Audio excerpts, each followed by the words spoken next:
오늘 사건 실화이고 정말 충격적인 사건입니다. 인간 살점을 280조각으로 회를 뜬 사건인데요. 사람을 죽인 다음에 이런 잔혹한 범죄를 했다는 게 믿기지가 않습니다. 너무 충격적이어서 외국의 사례라고 생각하실 수 있겠지만 놀랍게도 한국에서 일어난 실화입니다. 여러분 안녕, 변호사 상훈이 형입니다. 사건의 개요에 대해서 먼저 설명을 드릴게요. 범죄자는 A라는 남성입니다. A는 집에서 음란물을 보고 밥을 먹고 고량주 2컵을 마신 다음 근처 전봇대 아래에 서서 피해자를 물색합니다. 그러다가 자기 방향으로 걸어오는 27살 여성 피해자를 발견하고 전봇대 뒤에 숨어있다가 피해자를 덮쳐가지고 넘어뜨립니다.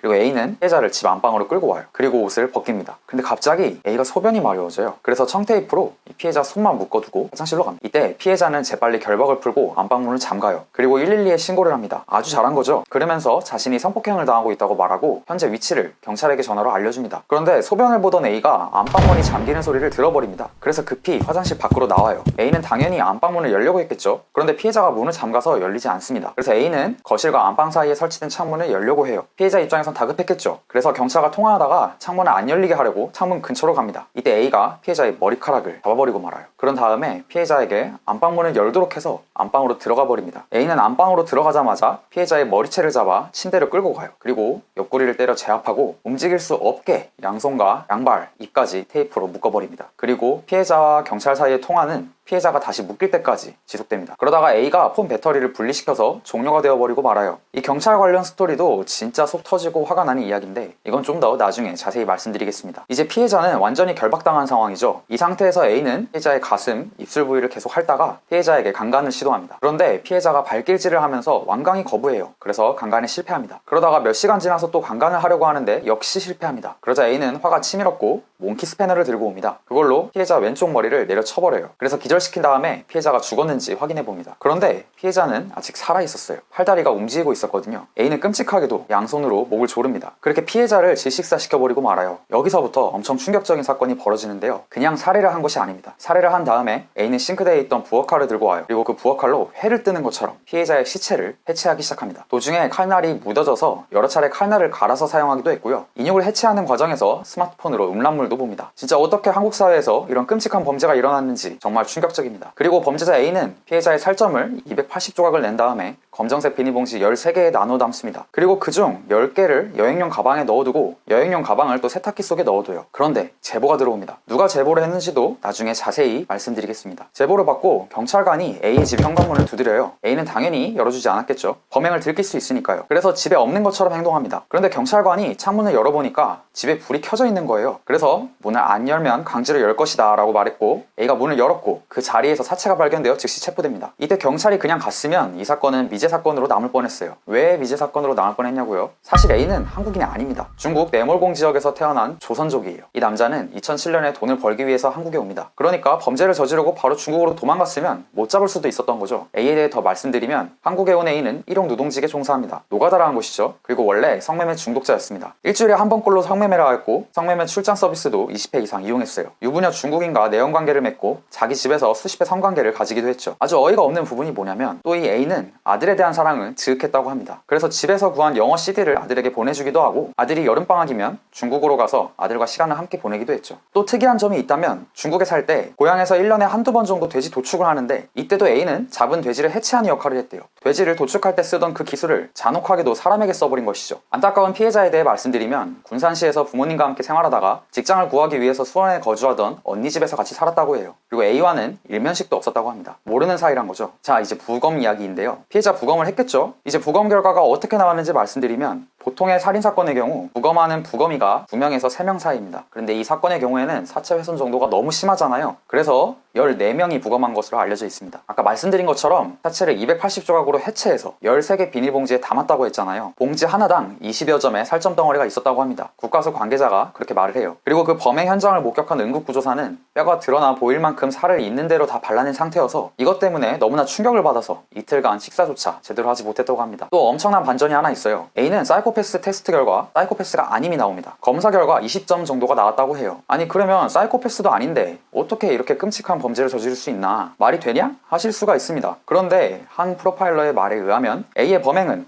A가 사회화가 안 됐기 때문이라고 합니다. 그러니까 어떤 일이 발생했을 때 어떻게 대처해야 되는지 사회화 과정이 너무 없었기 때문에 윤리의식 같은 게 하나도 없는 야만의 상태에 있는 인물이었다고 하는 거죠. 어쨌든 우리 상식과 굉장히 다르죠. 사이코패스도 아닌데 이런 끔찍한 범죄를 저지를 수 있다는 사실이 굉장히 충격적입니다. 자, 그럼 이제 1심 판단과 2심 판단이 어떻게 나왔는지 말씀을 드릴 텐데요. 검찰 쪽에서는 죄명으로 성폭력 범죄의 처벌에 관한 특례법상의 강간살인죄, 강도죄, 사체손괴죄, 절도죄, 감금죄에 대해서 주장을 합니다. A씨는 경찰 조사 과정에서는 처음에는 부인을 해요. 자기는 죄를 저지른 적이 없다고 합니다. 그러다가 증거를 들이대면서 추궁을 하니까 인정을 합니다. 1심 결과가 어떻게 나왔냐면 재판부는 강간살인, 강도, 사체손괴, 절도, 감금 전부 다 인정을 합니다. 그래서 1심에서 사형 선고가 나와요. 아주 당연한 결과라고 할 수 있겠습니다. 거기에다가 10년간 신상정보공개 및 고지명령, 30년간 위치추적 전자발치 부착명령이 떨어집니다. 사형이 떨어지니까 당연히 A측은 항소를 했겠죠? 그래서 2심으로 넘어가게 되는데요. 2심에서 1심과 다른 결과가 나옵니다. 약간 반전이 일어나요. 아니, 강간살인, 강도, 사체손괴, 절도, 감금 중에서 부인된 게 있냐고요? 그렇지 않습니다. 2심 재판부도 강간살인, 강도, 사체손괴, 절도, 감금 전부 다 인정을 합니다. 그런데도 2심 판결은 사형에서 무기징역으로 감형이 돼요. 아니, 왜 무기징역으로 감형이 됐냐라고 하면서 궁금해하시는 분들이 많을 텐데요. 2심이 1심과 달라진 점은 딱 하나입니다. 1심에서는 범행의 동기 중에서 A씨가 인육을 제공하려고 했다는 것이 인정이 됐어요.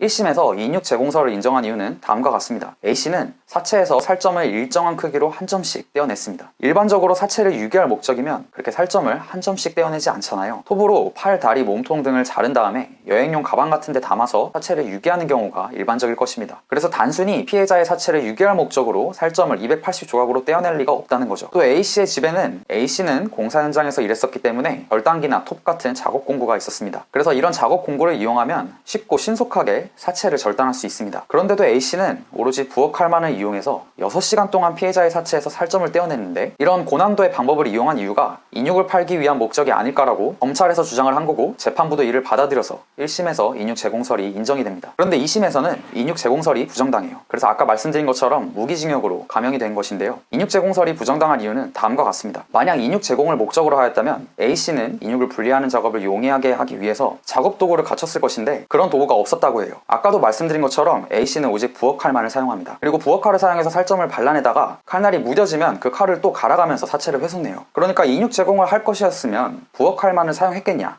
이 이유 때문에 인육 제공설을 부정하고요. 또 다른 이유를 살펴보면 아까도 말씀드린 것처럼 피해자의 살점을 검정색 비닐봉지 13개에 나눠 담았다고 했잖아요. 그런데 인육을 제공할 목적이었으면 같은 신체 부위를 비닐봉지에 담았을 텐데 피해자의 살점은 특별한 기준이나 분류 없이 무작위로 비닐봉지에 담겨 있었다고 합니다. 또 인육을 제공하려면 살점이 썩을 수 있기 때문에 유지 보존을 위해서 특별한 처리를 해야 됐을 텐데 그런 조치를 취한 흔적도 없어요. 그렇기 때문에 인육 제공설은 부정됩니다. 또 이외에도 A씨에게 유리한 사실이 몇 가지 있었는데요. 첫째로 범행 과정에서 청테이프, 몽키 스패너, 부엌칼, 검정색 비닐봉지 등을 사용하였지만 위 범행 도구들이 피고인이 범행을 위하여 미리 준비한 것이라 보기 어렵다. 그렇기 때문에 사전에 치밀하게 계획했다고 볼 수 없다 라는 점이 유리하게 작용했고요. 또 피고인이 국내에 입국한 이후로 이 사건 외에 다른 범죄를 저지른 전력이 없다는 것도 유리한 점이었습니다. 그리고 피고인이 비록 소극적인 태도이지만 자신의 잘못을 인정하며 뉘우치고 있다 라는 것도 인정이 되었어요. 이게 좀 여러분들이 이해가 안 가실 수 있는데요. 이 피고인이 정말로 자신의 잘못을 인정하며 뉘우쳤냐라고 물어보신다면 법원에서는 이런 판단을 했습니다. 피고인은 법정에서 자신을 극형에 처해달라고 거듭 진술하였는데 이것이 간접적으로나마 자신의 죄를 인정하는 취지에서 비롯된 것으로 보인다. 이런 얘기를 합니다. 또 법정에서는 무기징역을 선고해도 재범의 위험성은 충분히 막을 수 있다. 이런 얘기를 해요. 이런 이유 때문에 결론적으로 2심에서는 무기징역으로 감형이 됩니다. 이쯤에서 A씨가 누구인지 여러분께 말씀을 드릴 텐데요. 지금까지 이야기를 듣고 짐작하신 분도 있을 것이고 누군지 아예 모르는 분도 있겠지만 이름을 들으면 아 하고 무릎을 치실 겁니다. 이 A는 다름 아닌 오원춘입니다. 다들 많이 들어본 이름이죠. 그런데 우리가 이 유명한 사건에 대해 의외로 자세히 모르고 있습니다. 그래서 이번 영상을 찍은 거고요. 오원춘에 대한 주변 사람들의 인물평을 보면요. 평소에 술값에도 부담을 느껴서 가급적 동료와 술을 마시지 않았고 말수가 적고 동료와 거의 어울리지 못했던 사람으로 기억되고 있습니다. 자, 이제 오원춘 사건 관련 하이라이트 중 하나를 추가 설명할게요. 가장 중요한 것이 경찰이 왜 신고를 받았는데 출동을 하지 않았냐라는 부분이었습니다. 그래서 여론이 엄청나게 들끓었어요. 처음에 경찰 쪽에서는 신고 전화가 15초라고 했고 피해자가 구체적인 장소를 언급하지 않았기 때문에 신고를 받고 출동할 수 없었다고 얘기를 합니다. 그런데 여론에 못 이겨서 1분 20초짜리 통화 녹음을 공개했는데 거기에서 분명히 피해자가 지동초등학교 지난 목골놀이터 방향 집안에 잡혀있다고 위치를 상세히 얘기를 해요. 그래서 당연히 여론이 한 번 더 들끓었겠죠. 결국 전체 녹취록이 공개되었고 그 녹취록은 7분 36초짜리인데 이 녹취록을 들으면 정말 화가 많이 납니다. 그 일부를 함께 들어보시죠. 112 경찰입니다. 말씀하세요. 네, 여기 목골놀이터 전에 집인데요. 저 지금 성폭행 당하고 있거든요. 목골놀이터요? 네, 목골놀이터 전에 집인데 어느 집인지 모르겠어요. 지동이요? 네, 지동초등학교 좀 지나서 목골놀이터 가는 길쯤으로요. 선생님 핸드폰으로 위치 조회 한 번만 해볼게요. 네, 저기요, 지금 성폭행 당하신다고요? 성폭행 당하고 계신다고요? 네네. 자세한 위치 모르겠어요? 지동초등학교에서 목골놀이터 가기 전에요.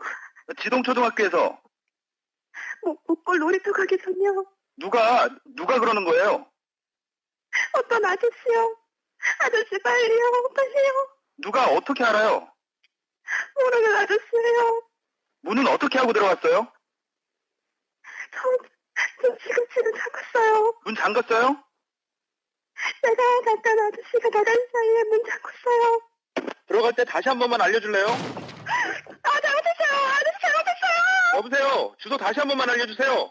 2분 정도 이렇게 대화가 이어졌고요. 그 다음에도 통화가 끊기지 않은 상태로 있었어요. 그러다가 7분 36초에 전화가 끊기는데요. 정말 화가 나는 게 뭐냐면 경찰이 계속 주소가 어떻게 되죠 하면서 물어봅니다. 그런데 이 과정에서 근무자끼리 대화하는 내용이 녹취록에 포함이 되어 있는데요. 다른 경찰이 이렇게 말합니다. 남자 목소리가 계속 들리는데 부부싸움 같은데? 아니 이렇게 다급한 상황이면 뭐가 어떻게 됐든 바로 위치 조회를 해서 출동을 해야 되는 거 아닙니까? 장난 전화라고 생각이 되어도 출동은 하고 봐야죠. 그런데 출동은 안 하고 태연하게 자기들끼리 부부싸움 같네 뭐네 하면서 얘기를 나누고 있어요. 그러다가 에이 끊어버리자 하면서 7분 36초에 전화를 끊은 거예요. 정말 어떻게 경찰이 이럴 수가 있나 생각이 들 정도로 너무 화가 나는 일이 아닐 수가 없죠. 그래서 결과적으로 경기지방경찰청장하고 경찰청장이 연이어 대국민 사과를 했고 사의를 표명합니다. 자, 이제 마지막으로 어떻게 오원춘이 검거가 됐는지 말씀을 드리면요. 아까 제가 이 사건이 미제 사건으로 나올 뻔했다고 했잖아요. 그런데 범행 장소에서 5m 정도 떨어진 곳에서 페인트 가게를 운영하던 홍씨 덕분에 오원춘을 검거할 수 있었습니다. 이 홍씨는 평소 동네 일에 관심이 많은 인물이었다고 하는데요. 언론 보도에 의하면 홍씨는 범행이 있었던 날 밤 시끄러운 소리를 들었다고 합니다. 철문이 콱 닫히는 소리가 나고 안에서 미안하다, 죄송하다라는 여자 목소리가 들렸다고 해요. 그래서 처음에 홍씨는 오원춘이 사는 방 옆방에 부부가 사는데 그들이 싸우는 줄 알았다고 생각을 합니다. 그러다가 다음날 오전 8시 40분에 일어났는데 오전 9시 반에 경찰이 가게 문고리를 잡고 세게 흔들었다고 해요. 그래서 나가보니까 홍씨한테 경찰이 여자 사진을 보여주면서 이 여자가 실종됐다, 어젯밤 주변에서 싸우는 소리나 떠드는 소리 못 들었냐라고 물었고 홍씨는 지난 밤 일을 떠올립니다. 그래서 밖으로 형사랑 나가서